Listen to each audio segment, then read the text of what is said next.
Assalamualaikum warahmatullahi wabarakatuh. Ketemu lagi dengan saya David Setiadi.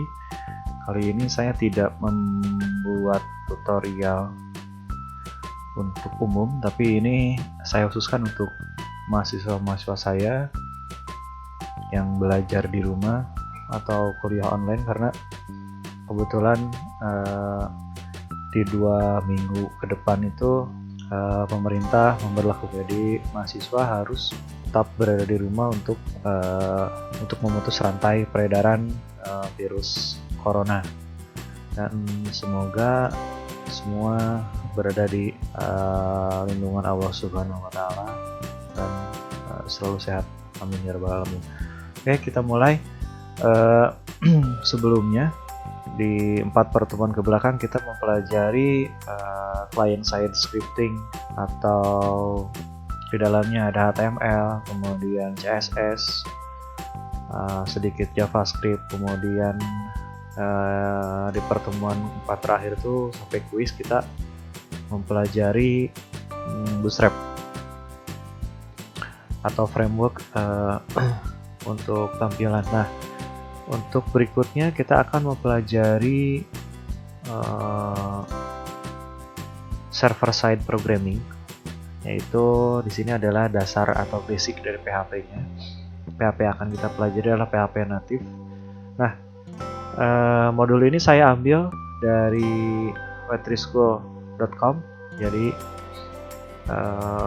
teman-teman atau mahasiswa saya yang mau mencari dari sumber lain silahkan, sangat banyak sekali, tapi saya mengambil dari wetrischool.com. Oke, apa itu PHP? PHP itu bahasa pemrograman server side atau server side scripting. Jadi untuk proses pemrosesannya itu ada di server. Jadi ketika ada request dari klien mengetikkan atau merequest halaman PHP, itu si server PHP dia akan memproses dan mengembalikannya ke browser klien itu berupa HTML. Jadi bedanya dengan HTML itu kan client side. Client side itu script yang ada di server dan ada yang ada di klien itu sama. Tapi kalau di PHP itu karena dia server side, scriptnya itu diproses dulu di server, kemudian dikembalikan ke klien dengan format yang berbeda, yaitu HTML. Jadi script yang ada di server dan ada di klien itu berbeda. Lalu bagaimana cara kita untuk membuktikan teori tersebut? Anda tinggal masuk ke misalkan contoh di sini saya buka, misalkan saya buka di browser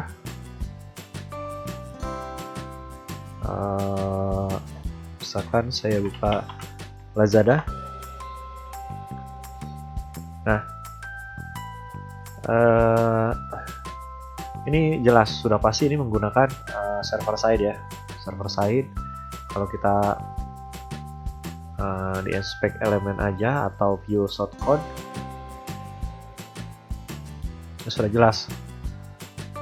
Yang akan ditampilkan di sini adalah script-script yang sudah di-encrypt.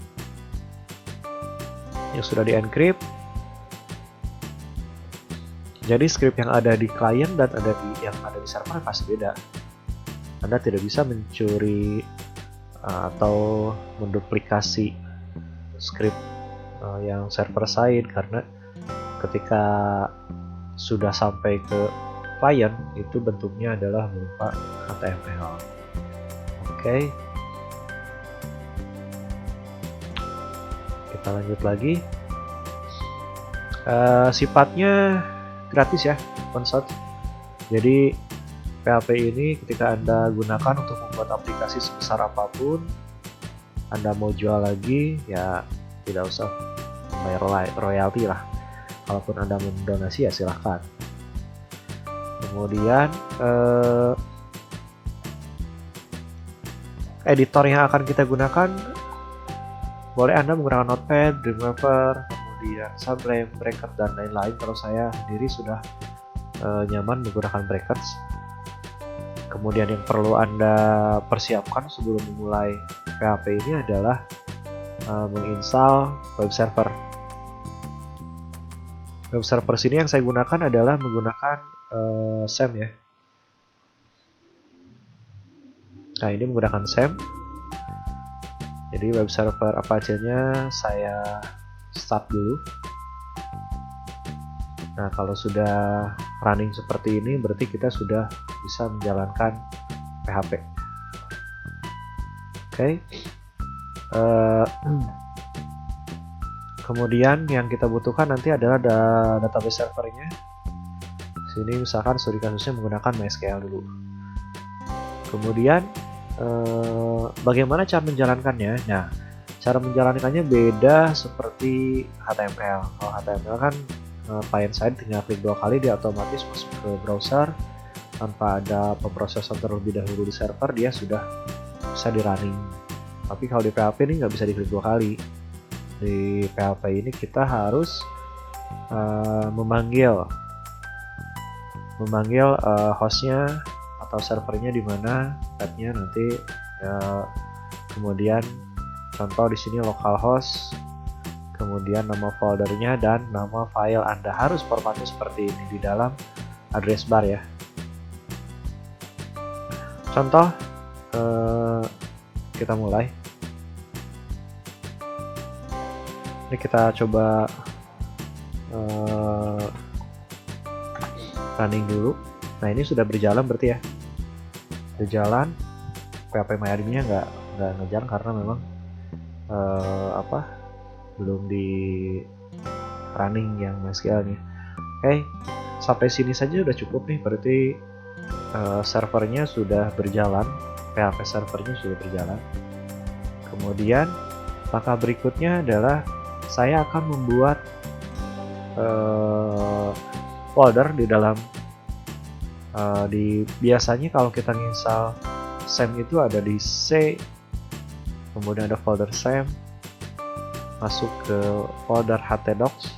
Nah, di sini saya membuat folder baru, misalkan namanya web.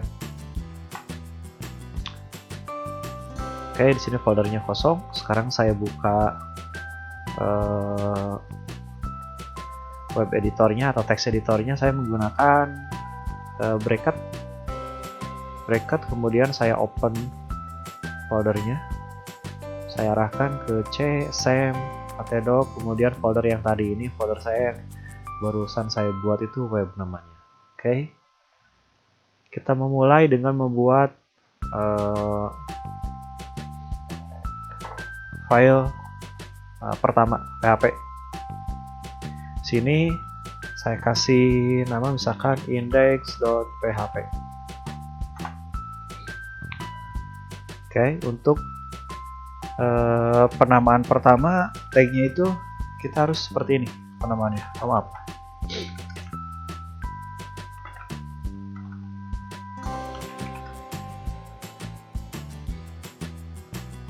Ini tag pembuka dan tag penutup ini sebagai penanda bahwa file ini adalah file PHP yang akan dibaca oleh server dan dikembalikan kepada klien. Kemudian saya contoh di sini, saya kasih nama dengan saya mau menuliskan string hello world.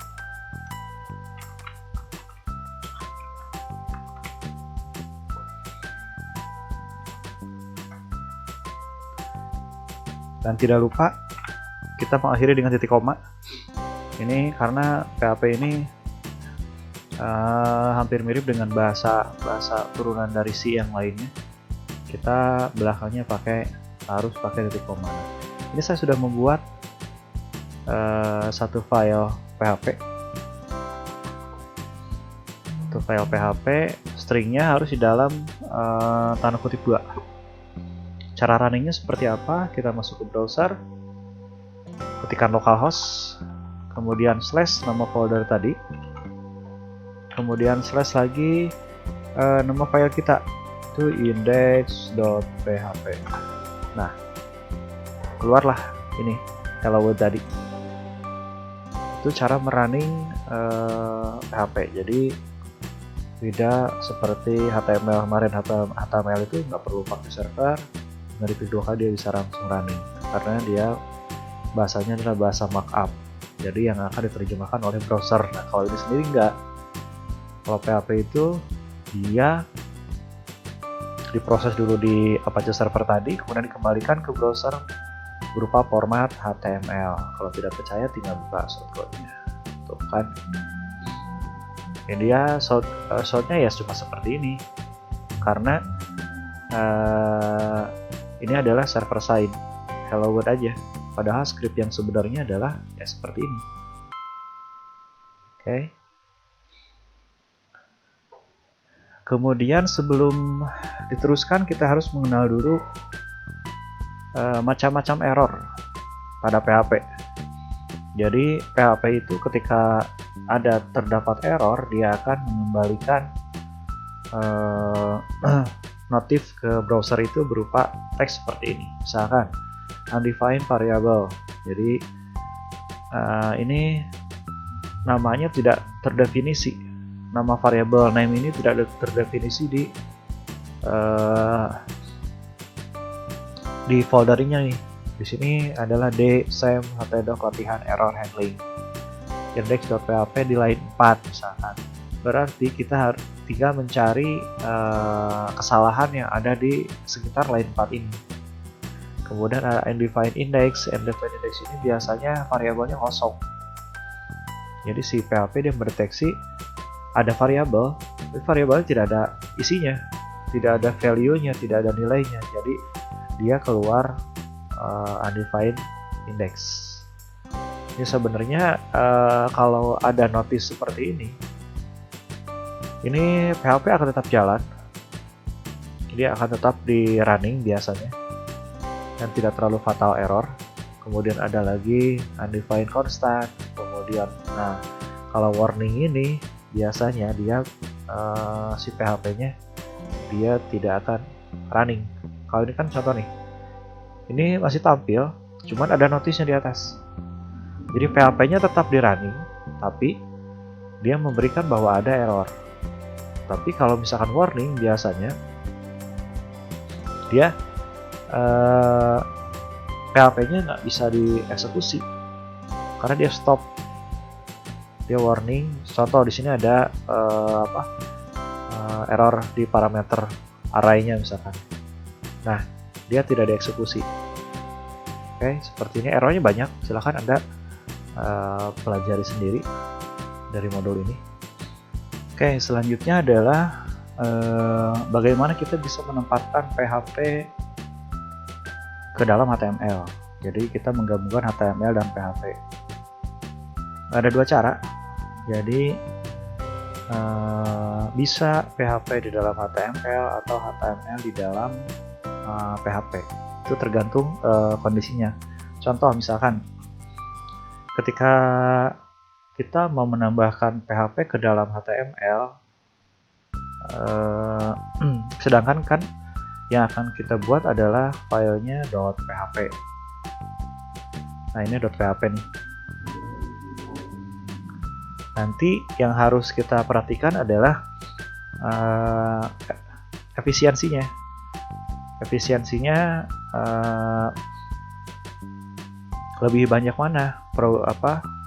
Baris coding dari HTML atau PHP. Nah, kalau misalkan ternyata PHP-nya lebih sedikit daripada HTML, ya berarti ya sudah, kita HTML di dalam PHP di dalam HTML. Tapi kalau HTML-nya cuma sedikit, ya berarti kita balikin aja HTML-nya dalam PHP supaya kita tidak nulisnya terlalu banyak. Contoh, saya akan menuliskan PHP dalam HTML. Ini HTML. Ini saya cut ke bawah. HTML tutup. Kemudian saya ketikkan di sini karena HTML itu kan kita nggak perlu pakai echo ya. Kalau di PHP itu untuk membuat string ini tulisan seperti ini ditampilkan di browser itu ya harus pakai home. Ini saya simpan. Coba kita running. Nah, ini selamat datang. Ini adalah HTML, ini adalah PHP. Jadi ada PHP di dalam HTML. Lalu bagaimana kalau misalkan saya mau membalik, jadi ada HTML di dalam PHP. Ini coba kita hapus dulu. Oke, sekarang kita coba bagaimana memasukkan kode HTML ke dalam PHP. Ya, caranya adalah menggunakan echo. Contoh, saya akan memasukkan header 1.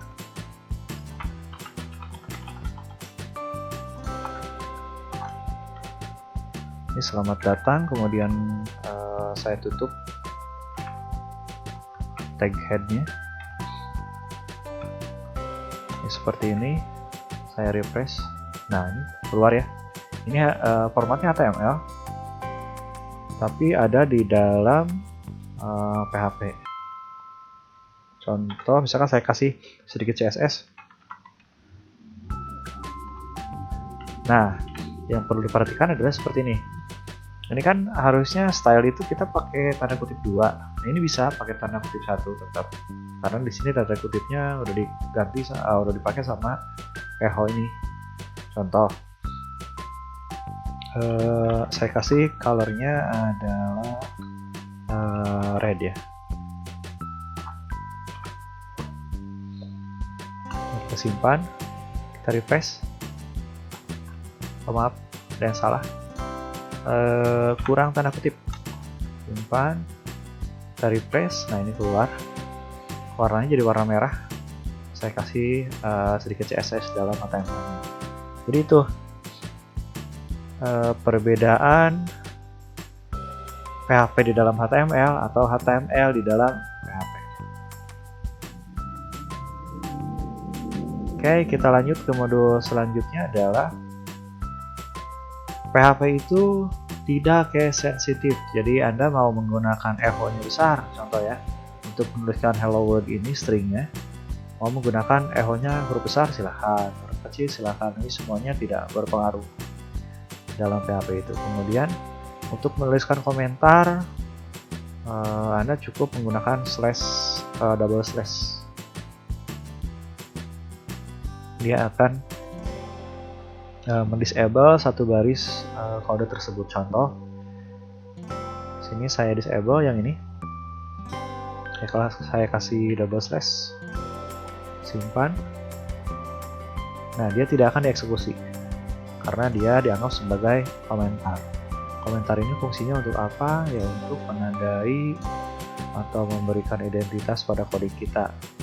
Biasanya contoh. Jadi saya kasih komentar di sini. Ini adalah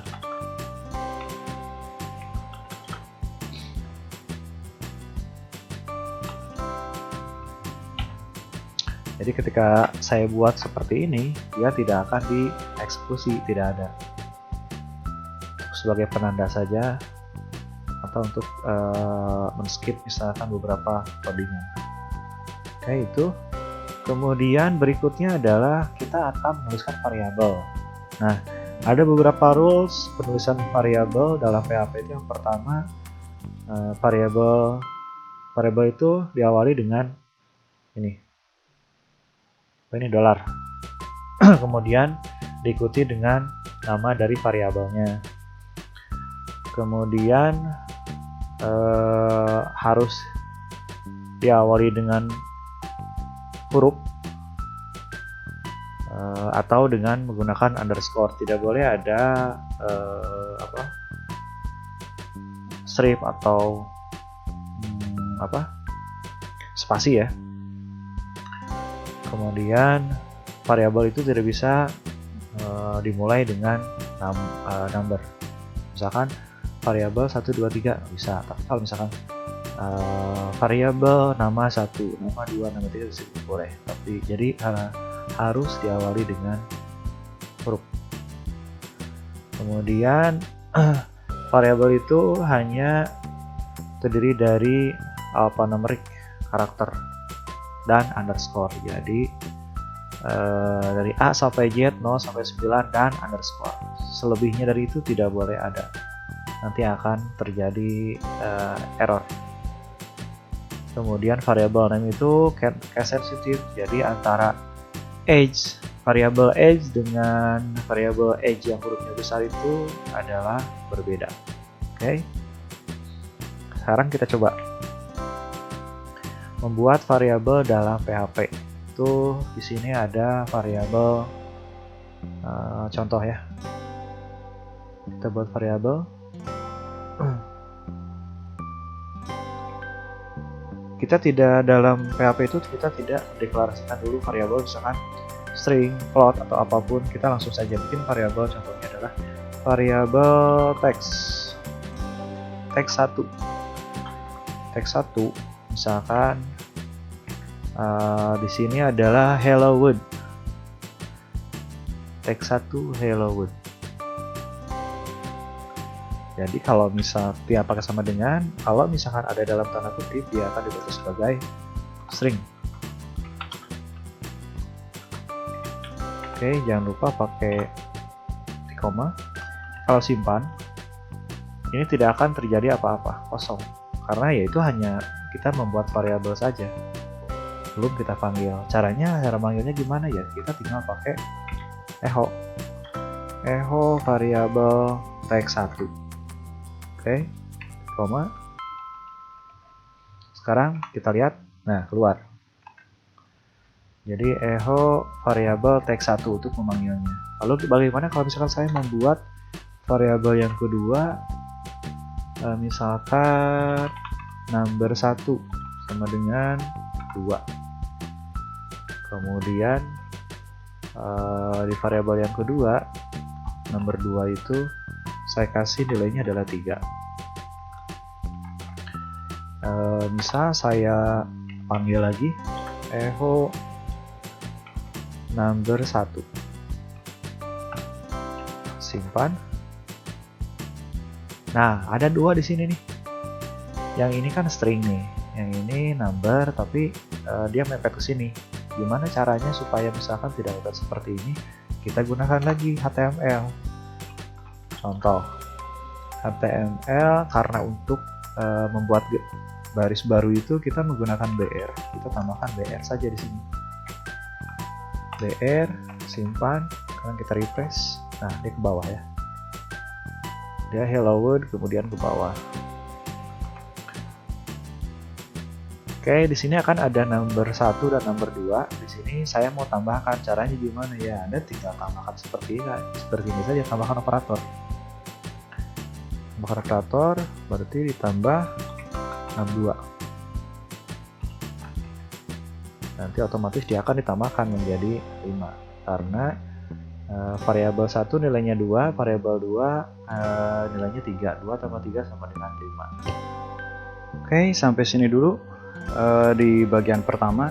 Silakan Anda praktekkan dulu, kemudian nanti laporkan di Classroom upload hasil pekerjaannya. Anda lanjutkan sampai ke modul berikutnya. Nanti kita masuk ke part yang kedua, yaitu di statement if else. Oke, terima kasih. Assalamualaikum warahmatullahi wabarakatuh.